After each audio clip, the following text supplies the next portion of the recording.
Hi guys, আজকে আমরা discuss করব মাইক্রোসফট এক্সেলের সেল রেফারেন্স সম্পর্কে। তো তার জন্য আমরা প্রথমে মাইক্রোসফট এক্সেলকে ওপেন করে নেব। আমার এখানে ওপেন করে আছে। প্রথমে আমাদের যে সেলটা আছে সেটা হচ্ছে অ্যাবসলিউট রেফারেন্স, অ্যান্ড আজকে আমরা যেটা একটা শিখবো সেটা হচ্ছে রিলেটিভ রেফারেন্স। তো প্রথমে আমরা যেটা শুরু করব সেটা হচ্ছে রিলেটিভ রেফারেন্স। এই রিলেটিভ রেফারেন্স কিভাবে কাজ করে সেটা আজকে আমরা এখানে জানবো। তো এখানে আমাদের কিছু নাম, টোটাল ইনকাম এবং total expense, then net income or saving, সেটা আমাদের নিয়ে নিয়েছি। তো নর্মালি আমরা যদি নেট ইনকাম বা সেভিং যদি ক্যালকুলেট করতে চাই, তাহলে আমাদের যেটা করতে হবে সেটা হচ্ছে equal to B3 minus B4, then hit on enter. এখানে তারপরে আমাদের কি করতে হবে, এটাকে ড্রাগ অ্যান্ড ডাউন করতে হবে। তো এখানে দেখা যাচ্ছে যে আমাদের রিলেটিভ যে রেফারেন্স, সেই রেফারেন্স ভ্যালুটা এখানে পাচ্ছি। কিন্তু আমাদের যদি এমন একটা সিট থাকে যেখানে কয়েক হাজার বা কয়েক লক্ষ মানুষের ডেটা সেখানে আছে, সেখানে কিন্তু ড্রাগ করাটা একটু সময় সাপেক্ষ। সেক্ষেত্রে আমরা কি করব, সেক্ষেত্রে আমরা এটাকে ডিলিট করে নেব ফার্স্ট, দেন আমরা এটাকে পুরোটাকে সিলেক্ট করে নেব যতগুলা সেলের মধ্যে আমার সেই রেফারেন্স ভ্যালুটা চাই। তারপরে আমি এখানে প্রেস করব equal to B3 minus B2 and hit on enter নেই, আমাকে কন্ট্রোলের সাথে এন্টার প্রেস করতে হবে, তাহলে আমার এটা কিন্তু সকলে ভ্যালুগুলো অটোমেটিকলি চলে আসবে। শুধু এন্টার না করে শুধুমাত্র এখানে আমাকে কন্ট্রোলের সাথে এন্টার প্রেস করতে হবে। এইবার এখানে আমরা জানবো যে রেফারেন্স ভ্যালু কি করে নিচ্ছে। দেখো এখানে আমরা কিন্তু যে ফর্মুলাটা টাইপ করেছি সেটা দেখো এখানে ফার্স্ট যেটা তার জন্য হচ্ছে equal to B3 minus C3। সেকেন্ডে আমাদের কি আছে B4 মাইনাস C4। এখানে কিন্তু B3 minus B4 minus C3 নেই, বা B3 এটা নেই। ঠিক আছে, আমাদের যেভাবে আছে সেইভাবে কিন্তু এটাকে আমাদের রেফারেন্স হিসাবে নিয়েছে B5 C5, ঠিক আছে, B6 C6। তো রেফারেন্স আছে, এটাকে আমরা যদি কমপ্লিটলি দেখতে চাই তাহলে আমাদের এখানে ফর্মুলা যেতে হবে, এবং ফর্মুলাতে যদি আমরা যাই তাহলে আমাদের পুরো ফর্মুলাটা কিন্তু এখানে দেখা যাবে। ঠিক আছে, তো এটা হচ্ছে রেফারেন্স নিয়েছে আমার সবসময় বি কলাম থেকে সি কলামটা মাইনাস করে আমাদের কিন্তু নেট ইনকাম বা নেট সেভিং যেটা সেটাকে কিন্তু আমাদের দেখিয়েছে। এখানে কিন্তু রেফারেন্স বলতে আমরা যে রেফারেন্সটা নিয়েছিলাম সেই রেফারেন্সটা এখানে নেওয়া হয়েছে B3 C3 B4 C4 B5 C5 like that. এটা হচ্ছে আমাদের রিলেটিভ রেফারেন্স, এবং খুব সহজে খুব কম সময়ে আমাদের যদি রিলেটিভ রেফারেন্সটাকে বার করতে হয় তাহলে আমাদের পুরো সেলগুলো সিলেক্ট করে নিতে হবে। সিলেক্ট করার পরে কিন্তু আমাদের সেখানে কন্ট্রোলের সাথে এন্টার প্রেস করতে হবে, তাহলে আমরা এটা পেয়ে যাব। নেক্সট এটাকে বলা হয় আমাদের রিলেটিভ রেফারেন্স। নেক্সট আমরা যে সেলে যাব সেটা হচ্ছে অ্যাবসলিউট রেফারেন্স।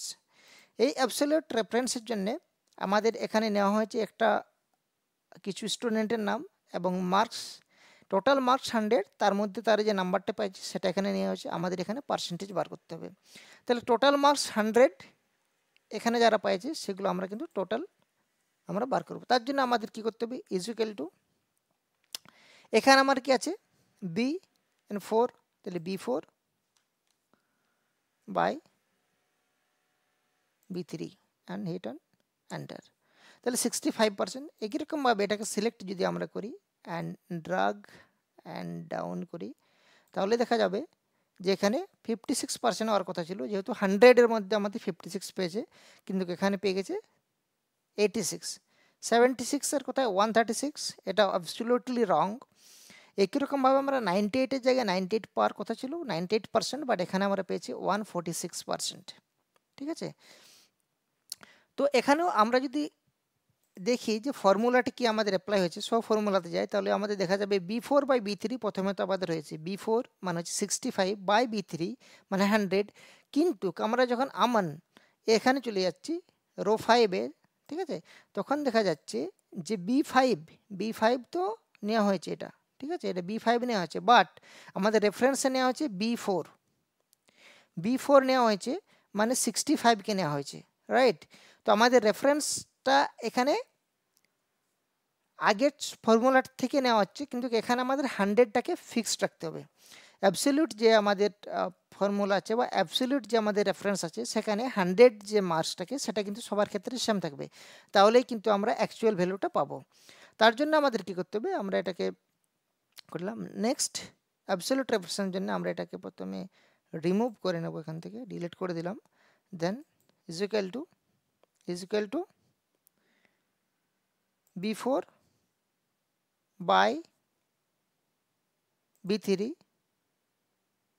এখানে চলে এলো। তার সাথে আমরা প্রেস করব কিবোর্ড থেকে F4। তাহলে F4 যে আমার বাটনটা ছিল, F4 কিন্তু আমার B3 আমার কিন্তু এখানে লক হয়ে গেছে। আমার এখানে B4 ছিল 65 অ্যান্ড B3 যেটা ছিল সেটা 100। B3টাকে আমি ফিক্সড করে নিয়েছি, F4 এর সাহায্যে আমি ফিক্সড করেছি। Now hit on enter. এইবারে আমি যদি এটা করতে যাই, then hit on right, correct. আমরা এখানে কিন্তু 56%, এখানে 88%, এখানে 98%, এইটা কিন্তু পাচ্ছি। এখানে পার্সেন্টেজ সময় বার করার সময় অনেকে বলতেই পারো যে obtain number by total number into 100 হয়, তার উপর আমরা পার্সেন্টেজ পাই। কিন্তু আমি আগে যখন কন্ডিশনাল ফরম্যাটিং আমরা শিখেছিলাম তখন একটা জিনিস বলেছিলাম যে কন্ডিশনাল ফরম্যাটিংয়ে আমরা কিন্তু এখান থেকে সিলেক্ট করতে পারি। ঠিক আছে, এখানে আমি কিন্তু পার্সেন্টেজটা সিলেক্ট করে রেখেছি। আমি যদি জেনারেল সিলেক্ট করে রাখতাম তাহলে কিন্তু হতো না। আমি পার্সেন্টেজ যেহেতু সিলেক্ট করে রেখেছি সেই জন্যে আমাকে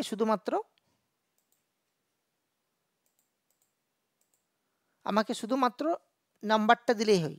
obtain number by total number, মানে প্রাপ্ত মার্ক বাই টোটাল মার্ক যেটা আমাদের আছে সেটা দিলে কিন্তু আমার পার্সেন্টেজটা বেরিয়ে যাবে। তো আজকে আমরা শিখলাম relative reference and absolute reference. Next আমরা যেটা শিখবো সেটা হচ্ছে মিক্সড রেফারেন্স। পরের ভিডিওতে আমরা ডিসকাস করব মিক্সড রেফারেন্স সম্পর্কে, যেখানে আমাকে রো বরাবর যে ভ্যালুগুলো আছে এবং কলাম বরাবর যে ভ্যালুগুলো আছে সেগুলোকে ফিক্সড করে এখানে একটা মাল্টিপ্লিকেশনের টেবিল আমাকে বানাবো। তো thanks for watching this video.